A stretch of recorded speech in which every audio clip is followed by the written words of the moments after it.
Hey y'all, come on in.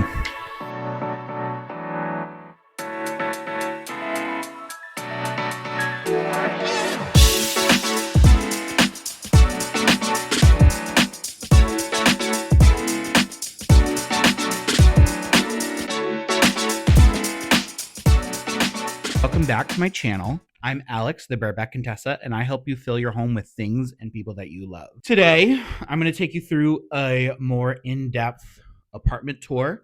I know a lot of you came over from the apartment therapy feature I had a few weeks ago, and I'm so grateful to have you here.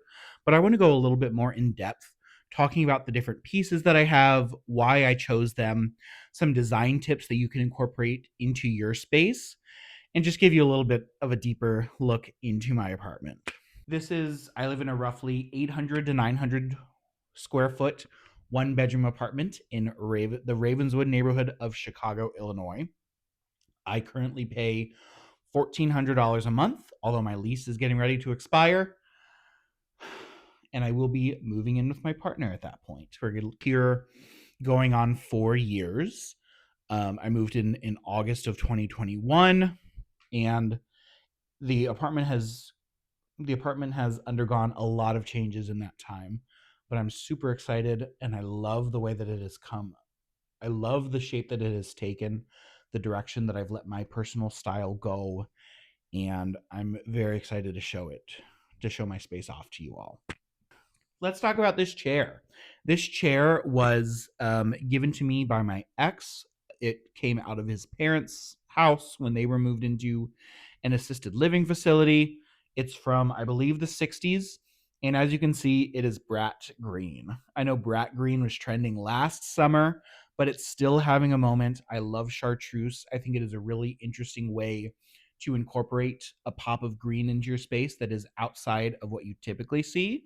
And it is a great accent color, regardless of if it is trendy or not.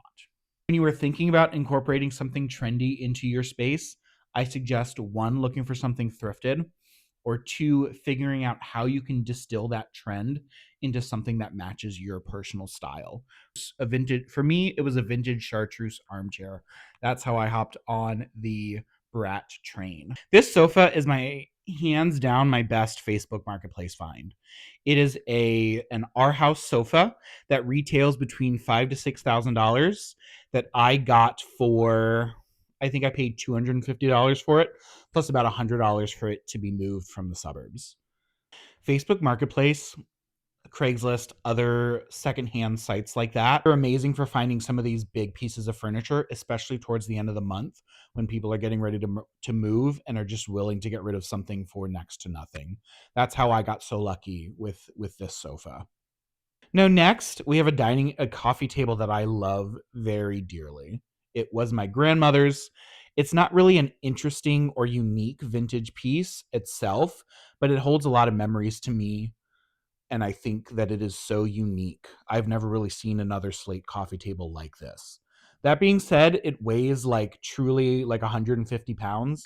It's very heavy. It is very unforgiving if you hit your shin on one of the corners. But I love the visual weight that it adds to the space. I feel like coffee tables are kind of a hard purchase, but this one really grounds my space in a beautiful way, and it brings in some natural elements with the stone. Now, these chairs are another piece that I found on Facebook Marketplace that I absolutely love. I don't remember what I paid for them. I think I maybe paid like $150 to $200 for the pair. They were from a lovely couple in the West Loop who had them. For somebody to bring them to that. They paid for somebody to bring them on a bus from Canada for them to have. They're from, I think, the late 60s or early 70s. But what I really love, there's three things I love about these chairs. Well, my microphone just died, but I want to get this video filmed and done and out to you all, so we're just gonna project. Marketplace for about $50, I think. I really love the faux burrow wood detail. I love the brass handles, although they could use to be shined. I love the black accent, which again I could touch up a bit. But ultimately, I bought this dresser to use in my bedroom, and I had it in my bedroom, and then I had it in my dining room for a bit.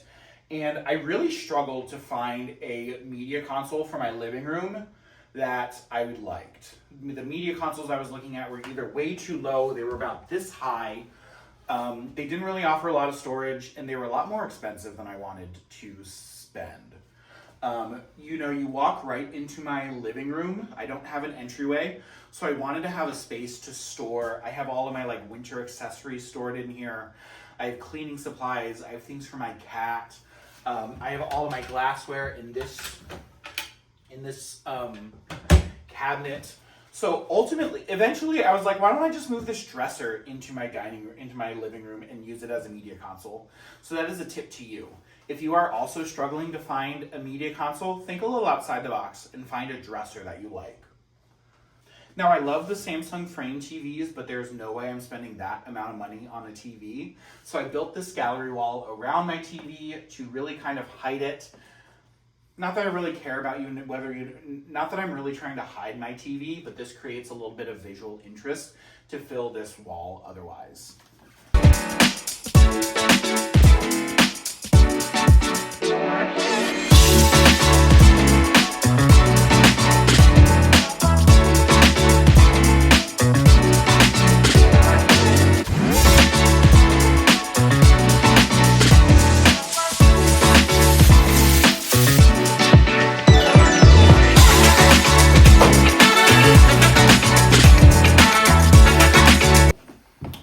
Welcome to my dining room. This is the room that has probably undergone the most changes since I moved in. This is the third color that I painted it. The first time I painted it Pale Navy by Benjamin Moore. The second time I painted it New England Brown.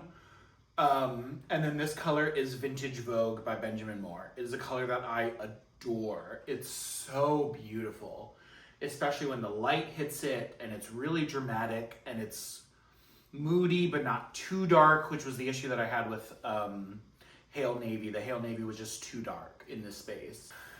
This dining table I got on Facebook Marketplace. I think I paid about $100 for it. It is a vintage, it's a discontinued IKEA model. It's nothing special, but it is solid wood and it has 2 leaves in it, so I can comfortably seat 12 people at this. I love to entertain. I love having people over, so having a big dining table was key to this. Lamp is one of my favorite things in the apartment, and I think that it could easily look gaudy, but I think I've brought this kind of gaudy piece and treated it very seriously, and I think that's kind of camp. I love her. I think that she's a statement piece. A friend of mine found this in the alley and knew that I had to have it. She was in perfect shape. I accidentally broke her thumb off. That was on me, but she was found in the alley in perfect shape. This table is from an estate sale. And then this whole little gallery wall I built around the thermostat. I knew I wanted to hide the thermostat on the wall. I started with this piece of art that a friend of mine in Tallahassee made, and then the corner gallery wall has gone from there. Here we have my little bar space. This holds all of my socks, my underwear, my sheets, towels, etc. I got this on Facebook Marketplace when I very first moved into the apartment. I paid maybe $125 for it. It's a lovely mid-century dresser. It's in great shape. Shelves in the alley. They've moved around a few places, but ultimately they work great as a bar. Painted them the same color as the walls. I love this little vibe. To my library wall. This space took some trial and error to get right. I've had a lot of things in this room. I put a lot of things in this area. I had some shorter IKEA bookcases when I first moved in.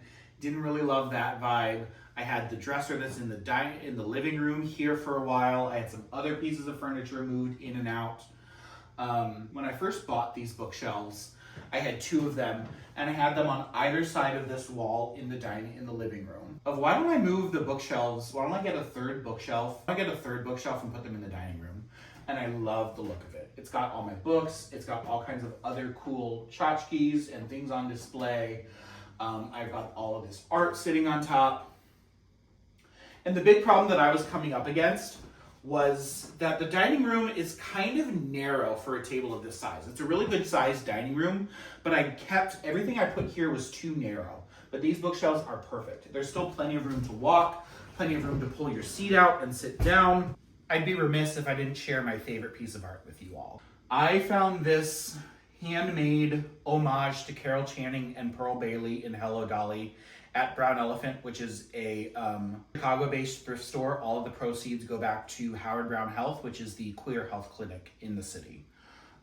So I know that some gay spent a lot of time and effort into painstakingly making this homage to Carol Channing and Pearl Bailey, and I'm very honored to have it in my home as well.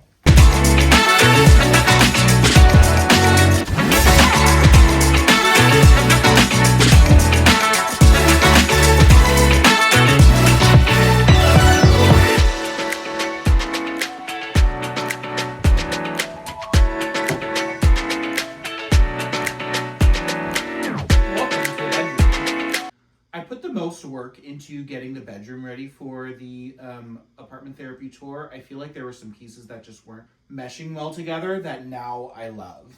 I love this bedspread from Pottery Barn. I think it adds a really interesting, it really lightens up the space a lot for what is really a dark and cave-like bedroom. The floating lamps were a really easy DIY that I did with some thrifted lampshades and a plug-in light cord that I got on Amazon. I knew I wanted to get the light up off of the bookshelf or off of the nightstand just to give myself a little bit more space, and I love the way that this looks. I got these little reading lights, which also add a really nice ambiance into the room. This poster is a costume sketch from the Lyric Opera of Chicago from the production of La Traviata in their 2013 season, and it really ties all of the colors in the rest of the room into the space. This little hallway leads to the bathroom and then to the kitchen and the office. This is a piece of art from my grandmother as well. She got it from the Montreux Detroit Jazz Festival. It is a collaboration between Keith Haring and Andy Warhol, and I think it's so unique and cool. And I love the colors. Now this is my bathroom. It's probably my least favorite room in the house. There's nothing wrong with it, but there's nothing great about it either. I had painted it this mauvey color when I first moved in. I don't like it anymore. I was going to repaint it, but now that I'm moving out, like, there's no reason to do that. So it's just something that I live with, but I know y'all wanted to see the bathroom, so this is what we're working with. These are velvet curtains that I got from a friend when he moved out of his space, and I initially wanted to repaint the bathroom this chocolate brown color to match. I hung the curtains up really high, which is a great hack to make your ceilings look taller. Also, no real reason why you can't use standard curtains as shower curtains. I got curtain rings to hang it up at the top. I have a plastic liner in it, and I just really like the look that this adds. It feels very light.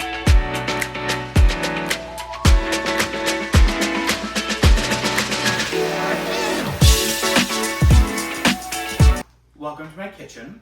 This is the room where I spend probably the most time. I love cooking. And while it is a good sized room, this is the only built-in counter space that I was working with. So as soon as I moved in here, I knew I needed a kitchen island. I hung this lemon wallpaper all around the room. I was initially just planning on doing it on this wall, but something told me it needed to go all the way around. It sounds counterintuitive. By wallpapering all four walls, I think it really lessened the intensity of a bright, vibrant wallpaper. This vintage cookbook cart is one of the another really interesting thing that I found on Facebook Marketplace. It is wrought iron, so it's very heavy, but it brings in a lot of really functional storage for me. I have my little coffee station here. I have my toaster oven, and I have some extra, I have my mixing bowls and some extra items stored down here. I got this for about $50 on Facebook and then paid to have it moved. And it had so much functional storage and beautiful space for decor to my room, to my kitchen. Secondhand storage pieces bring so much depth to your space rather than just going to IKEA or going to Target or going to any other big box store to just purchase something new.